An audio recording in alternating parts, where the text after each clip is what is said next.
آ کر نبی کریم علیہ السلام کو اللہ کا پیغام سنایا، یا رسول اللہ، اللہ تعالیٰ آپ کی زیارت کا، آپ سے ملاقات کا مشتاق ہے، آئیں تشریف لے چلیں۔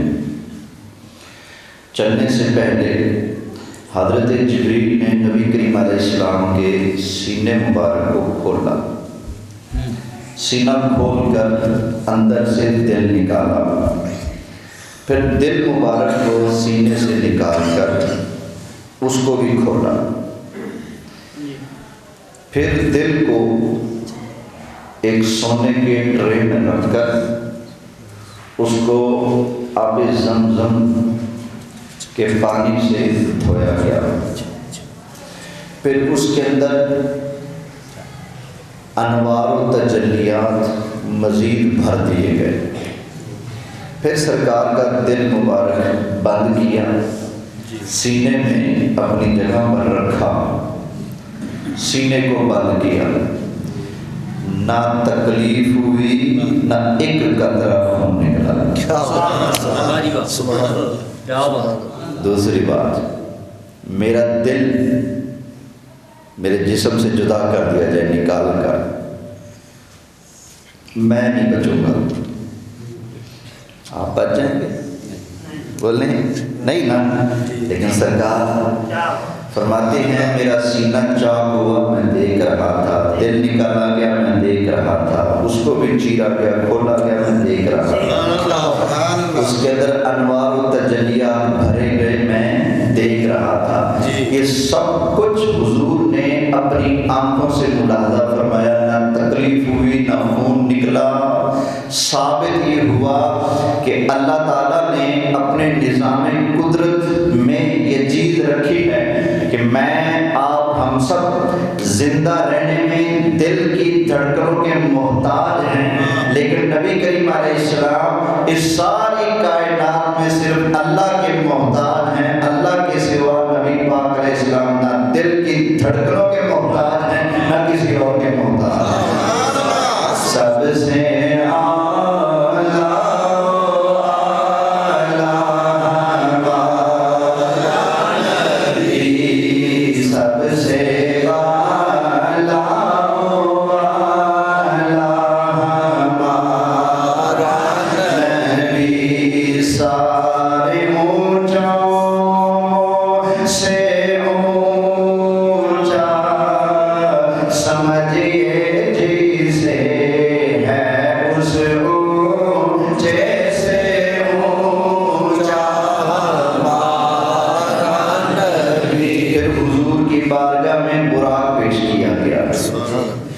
براق بڑی شان والا جانور ہے، 40,000 کھڑے تھے جنت میں، جبریل نے سب کو دیکھا، ایک کمزور دبلا پتلا نظر آیا، اوے تو کیوں کمزور ہے؟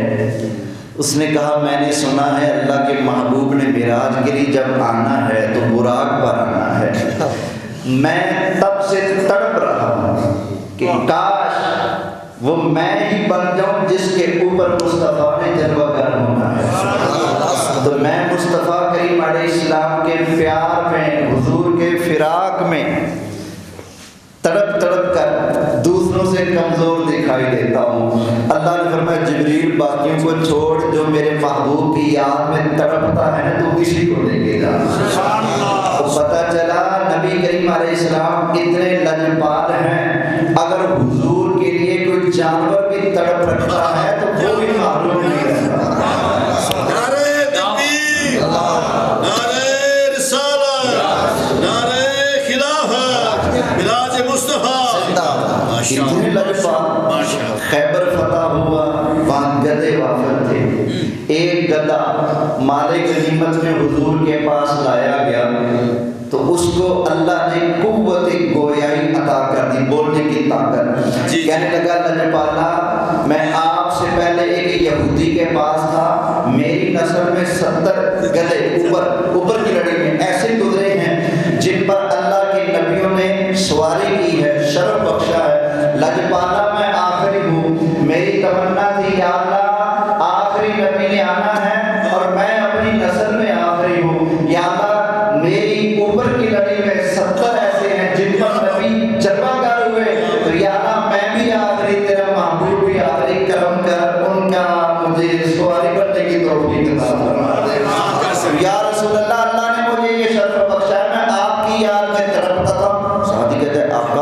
سے پہلے نا میں ایک یہودی کے پاس تھا، وہ اوپر چڑھتا میں نیچے گرا دیتا، وہ اوپر چڑھتا میں ٹانگیں مار کر اس کو بھگا دیتا تھا۔ میں اپنے دل میں کہتا تھا مجھ پر مصطفیٰ نے جلوہ گر ہونا ہے تو تیرے جیسا مخلوق میرے اوپر کیسے بیٹھ سکتا ہے۔ آپ بھی سوچا کرو، ہم نے کلمہ مصطفیٰ کا پڑھا ہے تو پرچی اور ٹھپا کسی اور کے کھاتے میں کیسے جا سکتا ہے؟ کیا بات، ذرا سوچا کرو بھائی، کل کہاں کہاں ٹھپے لگائیں آپ کو پتہ ہوگا، ٹھیک ہے نا؟ لیکن بابا جی فرمایا کرتے تھے اتنا تو کر جاؤ یار، اتنا تو کر جاؤ نا۔ پوچھ رہے نا سرکار کیا کر کے آئے ہو؟ آقا اور تو کچھ نہیں کر سکتے تھے، آپ کے نام کے لیے ہم نے پرچی دی تھی، آپ کے نام کے لیے ہم نے ٹھپا لگایا تھا۔ اگر ہم اتنا بھی نہیں کر سکے تو پھر انا للہ و انا الیہ راجعون نہیں پڑھ سکتے ہیں۔ اللہ ہمیں توفیق دے۔ توجہ ہے جی؟ اب کیا دائیں بائیں دیکھنے شروع ہو گئے؟ یہ کیا شروع ہو گیا ہے؟ آپ کو پتہ ہے سیاست کس کا حق ہے؟ پتہ ہے سب سے پہلے نبیوں کا حق ہے، نبیوں کے بعد علماء کا حق ہے۔ نہیں اعتبار تو اٹھاؤ بخاری شریف۔ نبی پاک علیہ السلام نے فرمایا بنی اسرائیل میں سیاست علماء کرتے تھے، میں آخری ہوں، میرے بنی اسرائیل میں سیاست انبیاء کرتے تھے، میں آخری نبی ہوں، میرے بعد نبی تو ہے نہیں، پھر فرمایا میرے بعد سیاست میرے خلفاء کریں گے۔ کون کریں گے؟ اس لیے اسلام کے پہلے خلیفہ حضرت ابو بکر صدیق مسجد کے عالم بھی ہیں، خلیفہ بھی ہیں، بادشاہ بھی ہیں۔ حضرت عمر مسجد کے خطیب بھی ہیں، امام بھی ہیں، خلیفہ بھی ہیں۔ حضرت عمر امام بھی ہیں، خطیب بھی ہیں، خلیفہ بھی ہیں۔ حضرت امام بھی ہیں، خطیب بھی ہیں اور خلیفہ بھی ہیں۔ تو صحابہ کرام نے خلافت کا منصب بھی سنبھالا اور مسجد کا امامت اور خطابت کا منصب بھی سنبھالا۔ بتا دیا اصل میں سیاست کرنا، حکومت کرنا، خلافت اور بادشاہت کا منصب سنبھالنا حقیقت میں ان لوگوں کا کام ہے جو مسجد کے مصلی کے وارث ہیں۔ توجہ ہے؟ خیر میرے آج پر آتے ہیں، چھوڑو یار ان باتوں کو، کیونکہ سمجھنا تو ہے نہیں ہماری قوم نے۔ سمجھا بزرگ چلے گئے تو میرے سمجھانے سے کیا فرق پڑے گا؟ سبحان اللہ کہیے۔ سبحان اللہ۔ اچھا خیر، نبی کریم علیہ السلام کے قلب مبارک کو پہلے سے زیادہ طاقتیں، پاوریں عطا بولو کی گئی۔ یہ قلب پہلے بھی بڑی شان والا تھا، اس لیے کہ جو حضور کا قلب اللہ کے کلام کا بوجھ اٹھا لیتا ہے وہ قلب ماڑا نہیں، بڑی شان والا ہے۔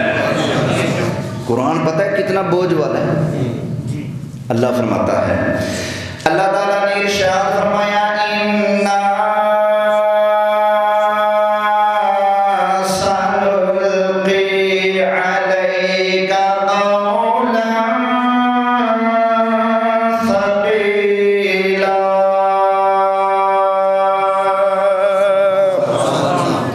ٹھٹھے والے ہو کہو سبحان اللہ۔ ہم آپ کے اوپر ان قریب بڑا بھارا کلام اتاریں گے، بڑا بھارا۔ کتنا بھارا؟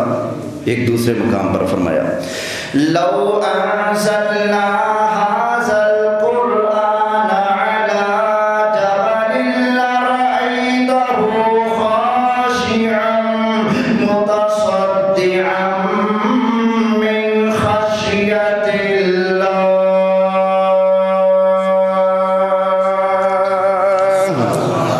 قرآن اتنا بوجھ والا کلام ہے، اگر کسی پہاڑ کے اوپر نازل ہوتا نا تو قرآن کی دہشت کی وجہ سے پہاڑ بھی ٹکڑے ٹکڑے ہو جاتا، ریزہ ریزہ ہو جاتا، اپنی جگہ پر سلامت نہ رہتا۔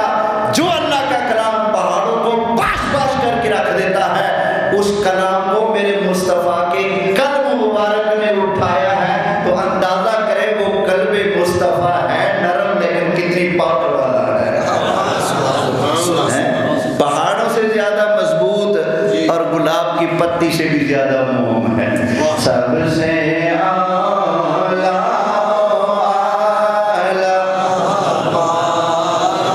نبی، سب سے بالا والا براق پیش کیا گیا۔ نبی کریم علیہ السلام براق پر جلوہ کر ہوئے سفر شروع ہو گیا۔ تھوڑی دیر کے بعد ایک جگہ آئی، کھجوروں کے درخت ہے، آس پاس پہاڑ ہے۔ جبریل نے کہا آقا نیچے تشریف لائے، 2 نفل یہاں پڑھیں۔ سرکار نے 2 نفل ادا کیے۔ آقا یہ وہ جگہ ہے جہاں آپ نے ہجرت کر کے آنا ہے۔ پھر سرکار آگے چلے، ایک جگہ آئی جس کا نام ہے طور سینہ، پہلے مکہ پھر مدینہ پھر طور سینہ۔ آقا یہ وہ جگہ ہے جہاں آ کر موسیٰ علیہ السلام اللہ سے ہم کلام ہوا کرتے تھے، یہاں بھی 2 نفل ادا کیجئے۔ حضور نے وہاں بھی 2 نفل ادا کیے، آگے تشریف لے گئے۔ ایک مقام آیا جس کا نام ہے بیت اللحم۔ عرض کی آقا یہ وہ جگہ ہے جہاں پر حضرت عیسیٰ علیہ السلام پیدا ہوئے تھے، آقا یہاں بھی تشریف رکھیے اور 2 نفل ادا کیجئے۔ نبی کریم علیہ السلام نے وہاں پر بھی 2 نفل ادا کیے۔ پھر آگے سفر شروع ہوا، ایک جگہ آئی جس کا نام ہے مدین۔ عرض کی آقا یہاں پر اللہ کے نبی حضرت موسیٰ علیہ السلام کے سسر حضرت شعیب علیہ السلام رہا کرتے تھے، آقا یہ ان کا مکان ہے، ان کی جگہ ہے، یہاں بھی آپ 2 نفل ادا کیجئے۔ اللہ کے محبوب علیہ السلام نے وہاں پر بھی 2 نفل ادا کیے۔ بولو ذرا۔ آگے نبی کریم علیہ السلام نے ارشاد فرمایا مررت بقبر موسیٰ لیلۃ عسری بی عند الکثیب الاحمر فاذا هو قائم یصلی فی قبرہ۔ فرمایا معراج کی رات میں حضرت موسیٰ علیہ السلام کی قبر کے پاس سے گزرا، اللہ کے محبوب علیہ السلام نے فرمایا میں نے دیکھا حضرت موسیٰ علیہ السلام اپنی قبر میں کھڑے ہو کر اللہ کی نماز ادا فرما رہے ہیں، اور نبی کریم علیہ السلام کا سیر جاری ہے، اور سرکار سیر کرتے کرتے قبر کو بھی دیکھ رہے ہیں، اور اللہ نے سارے پردے اٹھا دیے، نگاہ مصطفیٰ نے قبر کے اندر حضرت موسیٰ علیہ السلام کو نماز پڑھتے بھی ملاحظہ فرما لیا۔ میں بھی جاتا ہوں قبرستان، آپ بھی جاتے ہیں، لیکن ہمیں مٹی کے ڈھیر کے سوا کچھ نظر نہیں آتا، لیکن یہ غیب بھی اللہ نے مصطفیٰ سے پنہا نہیں رکھا، اس کو بھی مصطفیٰ کے سامنے بیان کر دیا ہے۔ مصطفیٰ اگر قبر پر جاتے ہیں تو اندر کے حالات بھی ملاحظہ فرما لیتے ہیں۔ توجہ ہے نا؟ بخاری شریف کی حدیث ہے، نبی پاک علیہ السلام نے ایک دفعہ آپ تشریف لے کے جا رہے ہیں، خچر پر ہیں، آپ کی خچر نے اگلے قدم اٹھا لیے، بدکنا شروع کر دیا۔ سرکار نے اتر کر ایک درخت سے ایک ٹہنی توڑی، اس کو بیچ میں سے چیرا، آدھی اس پر رکھ دی آدھی اس پر رکھ دی۔ آقا ایسا کیوں کیا ہے؟ فرمایا یہ 2 قبریں ہیں، ان 2 قبر والوں کو عذاب ہو رہا تھا، میں نے یہ ٹہنیوں پر رکھ دی ہیں، جب تک یہ ٹہنیاں تار رہیں گی اللہ اللہ کرتی رہیں گی۔ فرمایا ان کے اللہ اللہ کرنے کی وجہ سے اللہ تعالیٰ ان قبر والوں کے عذاب کو دور فرما دے گا۔ سبحان اللہ۔ نبی کریم علیہ السلام تشریف لے کے جا رہے ہیں، سامنے 2 ڈھیریاں آئی ہیں، سرکار نے اندر بھی دیکھ لیا ماجرا کیا ہے، عذاب بھی دیکھ لیا، عذاب کی وجہ بھی بیان کر دی۔ ایک چغلیاں کرتا تھا، ایک پیشاب کے چھینٹوں سے بچتا نہیں تھا، وجہ بھی معلوم ہوگی، عذاب کو بھی ملاحظہ کر لیا۔ سرکار عذاب دیکھنے نہیں جانتے، عذاب دور کرنا بھی جانتے ہیں، نبی پاک نے اس کا علاج بھی فرما دیا۔ ذرا سوچنے کی بات ہے، اگر قبر کے اوپر ایک ٹہنی اللہ اللہ کرے، ٹہنی قبر کے اوپر اللہ اللہ کرے، قبر والے کو فائدہ پہنچتا ہے، اگر مومن وہاں کھڑے ہو کر اللہ اللہ کرے گا تو کیوں نہیں فائدہ پہنچے گا؟ توجہ ہے جی، ٹائم تھوڑا ہے اس لیے میں سپیڈ چلنے کی کوشش کر رہا ہوں، محبت سے کہیے سبحان اللہ۔ یہ بھی پتہ چلا میں قبر میں جاؤں گا پتہ نہیں کیا بنے گا، آپ قبر میں جائیں گے پتہ نہیں کیا بنے گا، اللہ خیر والا معاملہ فرمائے۔ لیکن نبیوں کی قبریں سبحان اللہ، فرمایا میں نے دیکھا موسیٰ علیہ السلام اپنی قبر میں کھڑے ہو کر اللہ کی بارگاہ میں نماز ادا کر رہے ہیں۔ اب ایک حدیث پڑھی جاتی، لوگ کہتے ہیں اس کی سند نہیں، یہ موضوع ہے، یہ ضعیف ہے، کون سی حدیث؟ وہ دوسری حدیث، نبی پاک نے فرمایا الانبیاء احیاء فی قبورہم یصلون، فرمایا اللہ کے نبی اپنی اپنی قبروں میں زندہ ہیں اور نمازیں بھی پڑھتے ہیں۔ لوگ کہتے ہیں جی حدیث ماڑی ہے، میں کیا تگڑی حدیث پڑھ لینا، پھر تگڑی حدیث میں چایا پہ نبی پاک نے فرمایا میں نے دیکھا حضرت موسیٰ قبر میں کھڑے ہو کر نماز پڑھ رہے ہیں۔ جب حضرت موسیٰ علیہ السلام اپنی قبر میں کھڑے ہو کر نماز پڑھ سکتے ہیں تو اللہ کی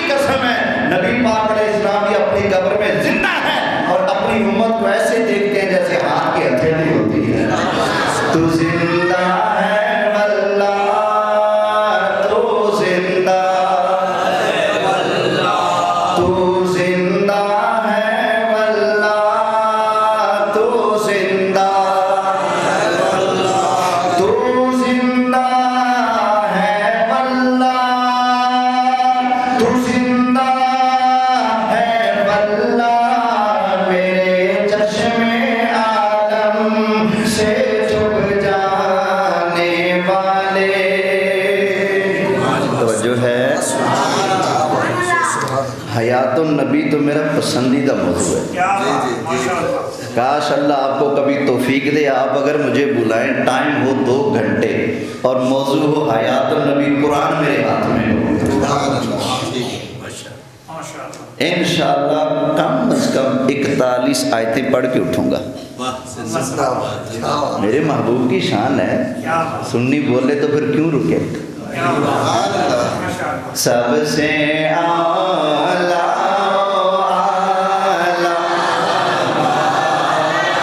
نبی، سب سے بالا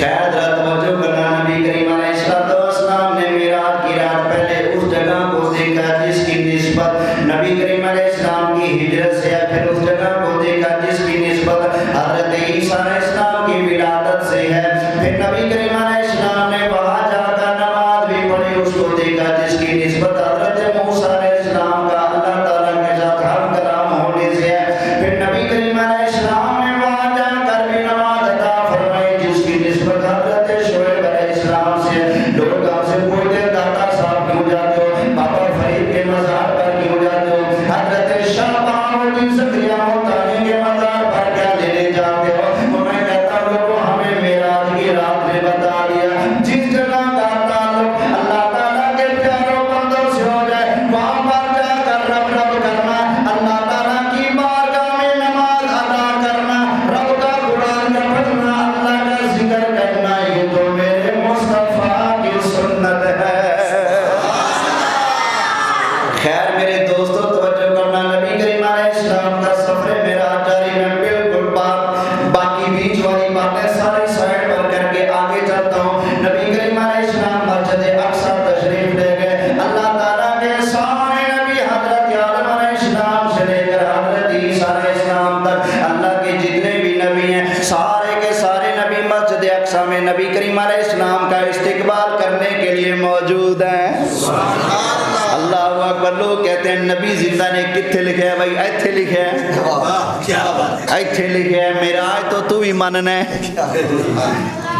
معراج تو بھی مانتا ہے، بخاری تو بھی پڑھتا ہے، مسلم تو بھی پڑھتا ہے. بخاری مسلم کی حدیثیں تو ذرا پڑھ کے دیکھ.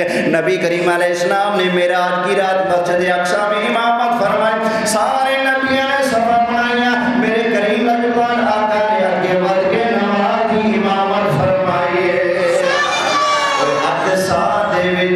آقا میرے پڑھ کے نماز پیچھے تیرے کل نبیاں بھی ایہو کیا کہ تیرے جہاں اور بھائی مانو. اگر معراج ماننی ہے تو مانو حضرت آدم بھی زندہ، حضرت نوح بھی زندہ، حضرت موسیٰ بھی زندہ، حضرت عیسیٰ بھی زندہ، حضرت ادریس بھی زندہ، حضرت شیس بھی زندہ. اللہ کے سارے نبی اپنی قبروں میں زندہ اور اللہ کی دی ہوئی طاقت سے جب چاہتے ہیں قبروں سے اٹھ کر کہیں اور بھی آ جا سکتے ہیں. اس نبی کا استقبال، نبی کا استقبال اتنی برکت والی چیز ہے. اللہ فوت شدہ نبیوں کو بھی کہتا ہے چلو اٹھو نا. کوئی اور بندہ جائے گا تو کوئی گڑبڑ کرے گا، چلو نبی کا استقبال نبی کی سنت بنا دیتا. کنہوں نے استقبال کیا؟ انبیاء نے استقبال کیا نا. اب وہاں پر جی خطبے ہوئے، حضرت آدم علیہ السلام نے تقریر کی. کیا تقریر کی بیان کرنے کا ٹائم نہیں. حضرت نوح علیہ السلام نے تقریر کی، حضرت موسیٰ علیہ السلام نے، حضرت عیسیٰ علیہ السلام نے. سب سے آخر میں خصوصی خطاب آیا. کس کا ہوگا بھلا؟ آخری خطاب. ہمارے پروگراموں میں بھی کیا ہوتا ہے، چھوٹی موٹی تقریریں کرا لی، خصوصی خطاب اینڈ پہ ہوتا ہے. تو یہاں پر خصوصی خطاب آخر میں. جبریل نے کہا ہوگا، کیا منظر ہوگا یار حضرات، اب آپ کے سامنے تشریف لائے گے امام الانبیاء. کیا منظر ہوگا یار، دھوم مچ گئی ہوگی. سب سے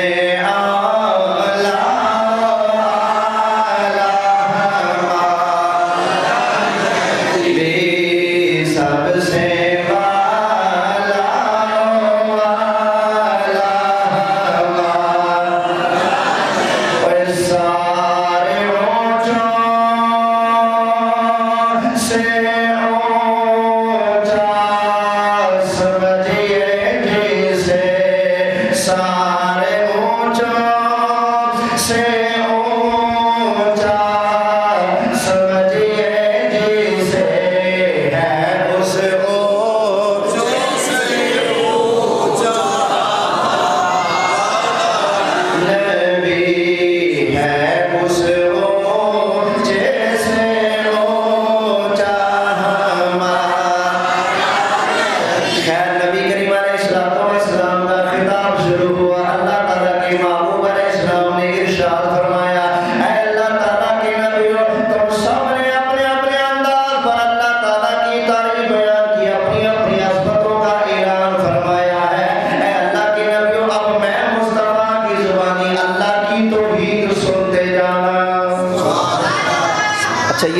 حضور کا یاد رکھنا.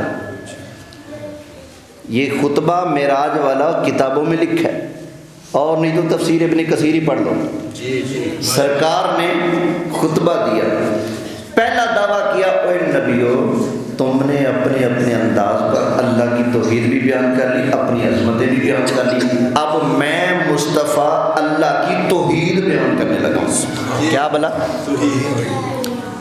اوے توحید مارکا سنو ذرا میرے مصطفیٰ کی توحید.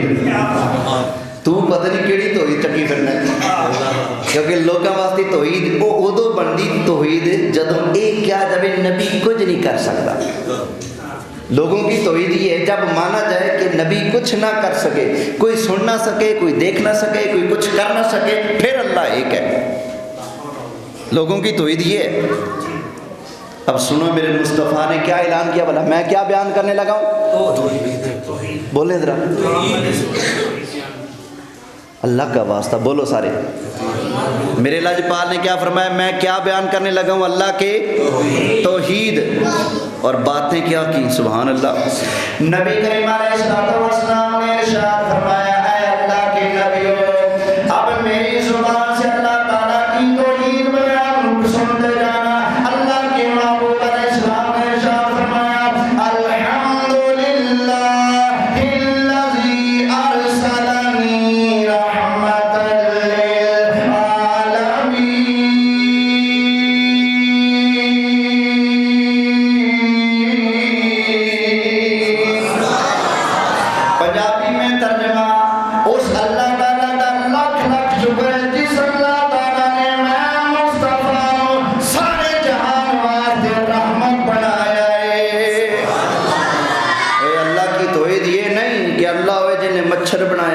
مکھی بنائی جن نے چونٹی بنائی، نہ فرمایا ساری تعریفیں اس کے لیے جس نے میں مصطفیٰ کو ساری کائنات کے لیے رحمت بنایا. یہ اللہ کی توحید ہے. مصطفیٰ کی عظمتیں بیان کرنا اللہ ہی کی توحید ہے. یہ کیا ہے؟ اللہ کی. جب بندہ کوئی کہتا ہے کہ یار مسجد بڑی عالی شان بنی ہے، کیا ڈیزائن ہے یار، کیا صفائی ستھرائی سے کام کیا ہے.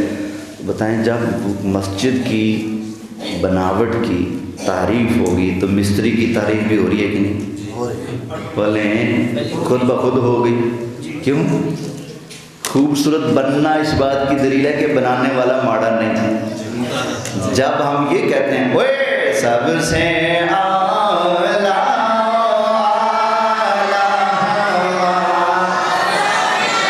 ہمارا یوں سرکار کی عظمت کو بیان کرنا، حضور کی شان کا اعلان کرنا، دراصل یہ اللہ کی توحید ہے. ہم دنیا والوں کو بتانا چاہتے ہیں اور دنیا والوں دیکھ رہے جس اللہ تعالیٰ نے اپنے لاجپال محبوب کو اتنی عظمت شان عطا فرمائے ہیں، جس اللہ کی مخلوق، جس اللہ کا رسول، جس اللہ کا محبوب اتنی شان والا ہے، تو اس اللہ کی شان اور عظمت کا عالم کیا ہوگا.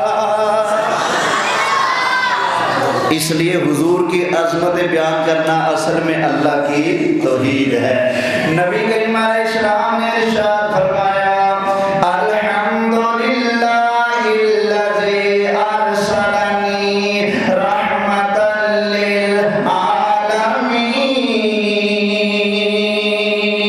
للعالمین. آگے فرمایا وَكَافَةً لِلنَّاسِ بَشِيرًا وَنَذِيرًا. ساری تعریفیں جتنی بھی تعریفیں ہیں ساری تعریفیں اس اللہ کے لیے جس اللہ نے میں مصطفیٰ کو سارے لوگوں کے لیے بشیر اور نذیر بنایا ہے. آگے اللہ کے محبوب علیہ السلام نے ارشاد فرمایا وَأَنزَلَ عَلَيَّ الْفُرْقَانَ فِيهِ تِبْيَانًا لِكُلِّ شَيْءٍ. اس اللہ کے لیے ساری تعریفیں ہیں جس اللہ تعالیٰ نے میں مصطفیٰ پر وہ کتاب نازل فرمائی جس کتاب میں ہر شے کا ذکر موجود ہے.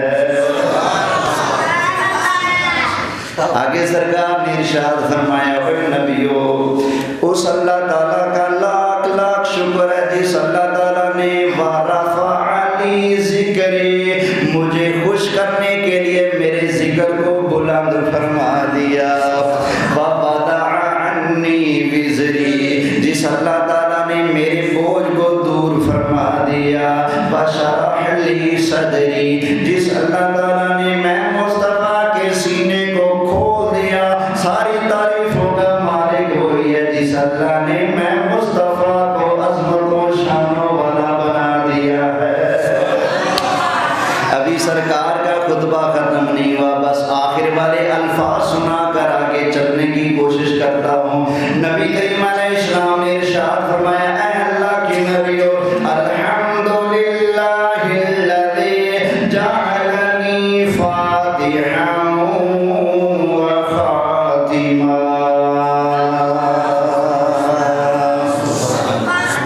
اس اللہ کے لیے ساری تعریفیں ہیں جس اللہ نے نبوت کا دروازہ کھولنے والا بھی میں مصطفیٰ کو بنایا، اور نبوت کا دروازہ بند کرنے والا بھی اللہ نے میں مصطفیٰ کو بنایا ہے۔ یہ سرکار کے خطبے میں کہیں ایک جگہ بھی آیا اللہ وہ ہے جس نے چونٹی بنائی، مچھر بنائی، بولیں کہیں آیا چھپکلی بنائی، ڈاور بنایا، نکیاں ٹکیاں جنگاں ہیں، نکیاں نکیاں ٹنگاں ہیں، بولو۔ یہ جو توحید والے ہیں نا، ان کی ساری توحید ایسی ہوتی ہے جس میں مچھر بنتے ہیں، جس میں مکوڑے بنتے ہیں، جس میں کالا پہاڑ بنتا ہے، کالی رات بنتی ہے، کالی چونٹی بنتی ہے، اور اللہ وہ ہے جو کالی رات میں کالے پہاڑ پر کالی چونٹی دیکھ لیتا ہے۔ واہ بھائی واہ، ظالمہ تجھے یہ توحید نظر آئی، یہ کیوں نہیں نظر آتا؟ اللہ وہ ہے جس نے مصطفیٰ کو بنایا ہے۔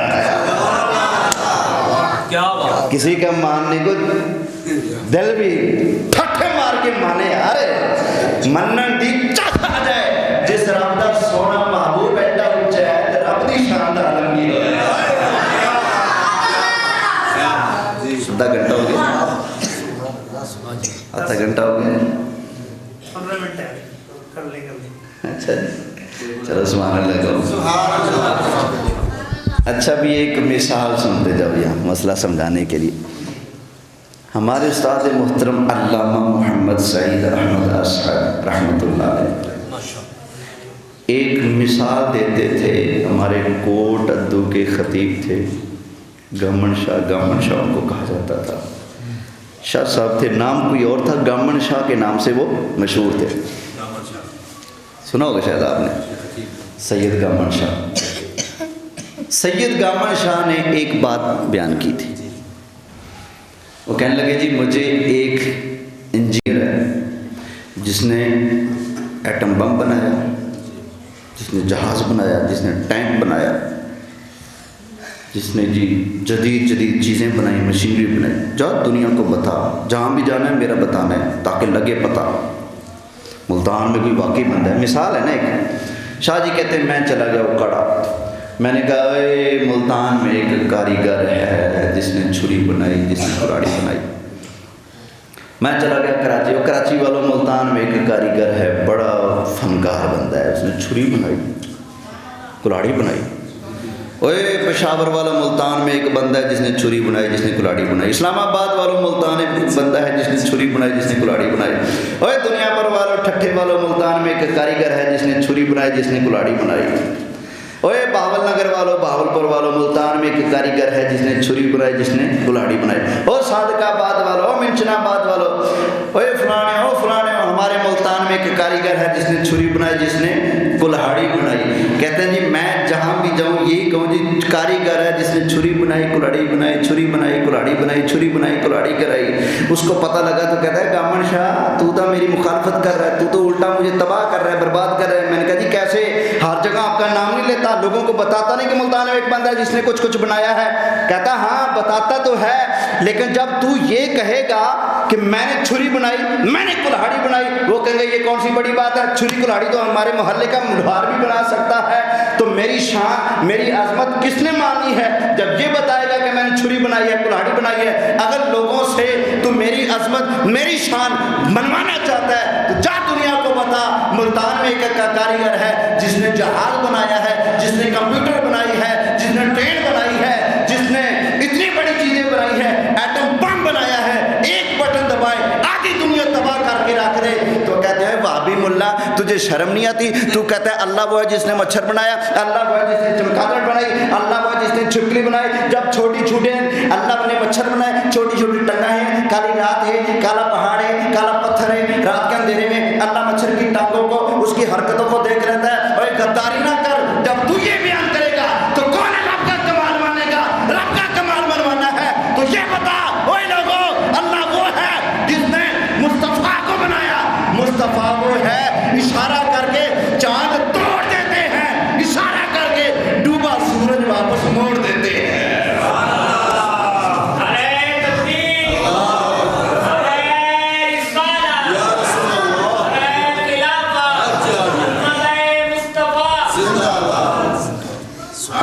یہ یاد رکھنا توحید یہ ہے بھائی، یہ سرکار کی شان ماننے میں توحید کو کوئی خطرہ نہیں، بلکہ توحید ہے وہ جس میں مصطفیٰ بھی ہوں۔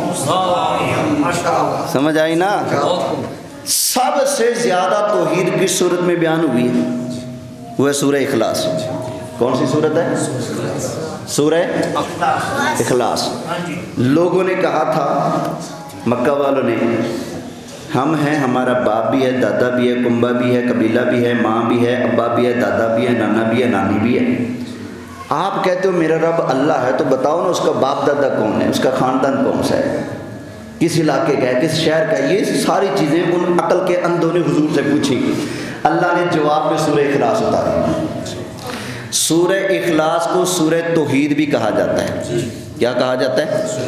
یہ جو لوگ کہتے ہیں نا نماز میں حضور کا خیال نہ آئے، ان ٹوٹ پینوں سے ہم کہتے ہیں جب قرآن پڑھتے ہو تو اس میں حضور کا ذکر آتا ہے تو وہ کیا کرو گے؟ کہتے ہم یہ پڑھتے ہی نہیں ہیں، ہم سورہ توحید پڑھتے ہیں۔ کون سی؟ تاکہ حضور کا خیال ہے نہ آئے۔ اچھا جی، کون سی سورہ توحید؟ کہتے ہیں جی اخلاص۔ میں نے کہا سنا نا، کہتے ہیں کل هو اللہ۔ میں کہا مولوی جی ترجمہ بھی کر دیں تاکہ سونیا تو کہہ اللہ ایک ہے۔ اور اللہ اپنی توحید بھی مصطفیٰ کی زبان سے بیان کرواتا ہے۔ سونیا تو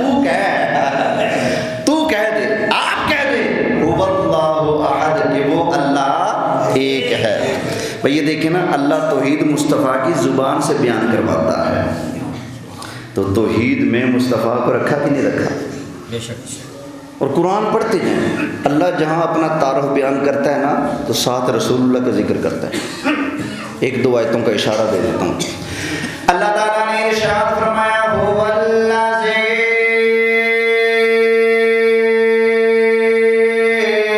ارسل رسولہ بالہدی۔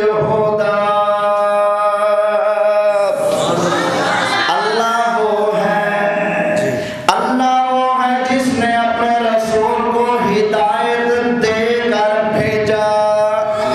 اللہ وہ ہے جس نے رسول کو ہدایت دے کر بھیجا۔ تو اللہ اپنا تعارف کرا رہا ہے، اللہ وہ ہے کون، اس کا کیا کمال ہے؟ فرمایا جس نے اپنے رسول کو بھیجا ہے۔ اور ایک جگہ فرمایا سورہ جمعہ میں هو الذی بعث فی الأمیین رسولا منہم یتلو علیہم آیاتہ ویزکیہم ویعلمہم الکتاب والحکمہ وإن کانوا من قبل لفی ضلال مبین۔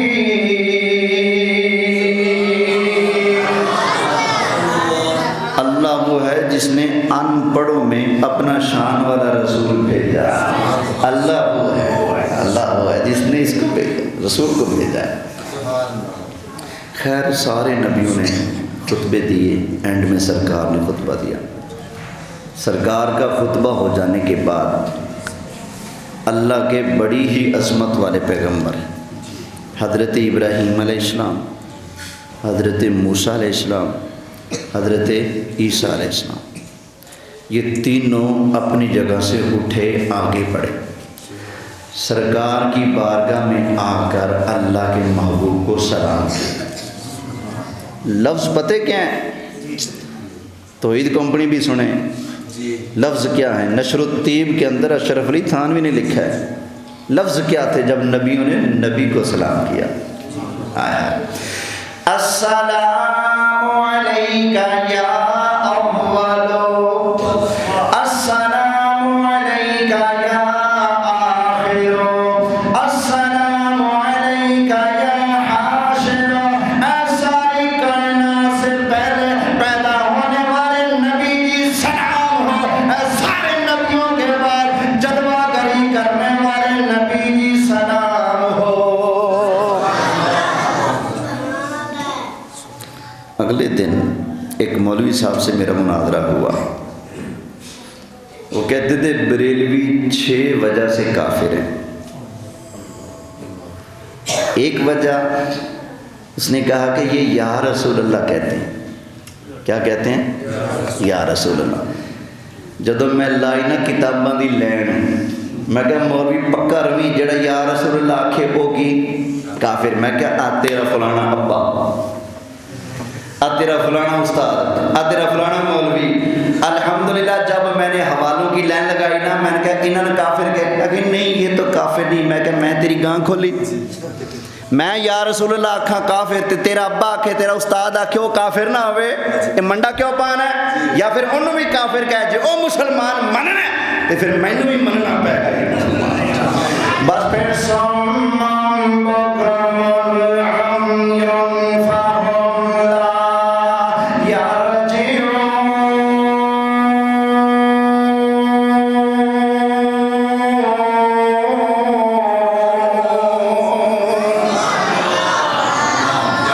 اللہ کا کرم ہوا، اللہ نے اہل سنت کو سرخروئی عطا فرمائی.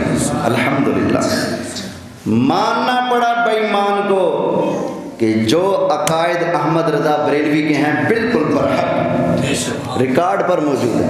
اس نے مانا الحمدللہ. الفضل ما شہدت به الاعداء. او بھائی یا رسول اللہ کہنا اگر کفر ہے، کہنے والا اگر کافر ہے تو معراج کی رات جو نبیوں نے کہا اب کیا کہو گے؟ اس لیے زبان زیادہ نہ چلاؤ. تمہارے اپنی گھر کی کتابوں میں لکھے نبیوں نے کہا یا رسول اللہ. یا رسول اللہ کہنے والوں سے اتنی نفرت ہے تو آج کے بعد مسواک درخت کی نہ کرنا، جھاڑو کی کیا کر، کیونکہ درختوں نے بھی کہا ہے یا رسول اللہ. سمجھ آئی نا؟ آج کے بعد زمین پر اپنا گھر نہ بنانا، زمین نے بھی کہا ہے یا رسول اللہ. کسی جاندار حلال جانور کا گوشت نہ کھانا، انہوں نے بھی کہا یا رسول اللہ. تو آپ دی شعبے دی چیزیں کھایا گا.